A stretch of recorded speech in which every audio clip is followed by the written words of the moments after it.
নমস্কার সবাইকে। কেমন আছো সবাই? আশা করি সবাই ভালো আছো। আজকে অনেক দিন পর আবার একটা লাঞ্চের থালা নিয়ে এসে পড়লাম।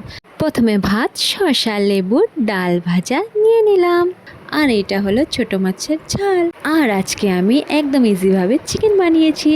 অনেকে এইভাবেই রান্না করে আমি জানি, যখন তাড়াতাড়ি সময় হয় তখন আমিও এইভাবেই বানিয়ে নিই। সব মশলা দিয়ে চিকেনটাকে ভালো করে মেখে রেখে দিয়েছিলাম কিছু সময়ের জন্য। তারপর গোটা গরম মশলা আর কুচি পেঁয়াজ ফোড়নে দিয়ে মেখে রাখা চিকেনটাও দিয়ে দিলাম। দিয়ে ভালো করে নেড়ে চেড়ে কিছু সময়ের জন্য ঢাকা দিয়ে তারপর ঢাকনা তুলে যখন দেখলাম চিকেনটা বয়েল হয়ে গেছে, তারপর ওর মধ্যে কয়েক কোয়া রসুন আবার দিয়ে দিলাম। দিয়ে ভালো করে কষিয়ে যখন তেল ছেড়ে আসবে গরম জল দিয়ে দিলাম। দিয়ে অল্প সময় ফুটে আসার পরে তারপর চিকেন মশলা আর অল্প কসুরি মেথি দিয়ে নামিয়ে নিলাম। রেডি হয়ে গেল আজকে টেস্টি টেস্টি চিকেন, যেটা আজকের থালাতে সাজিয়ে নিলাম।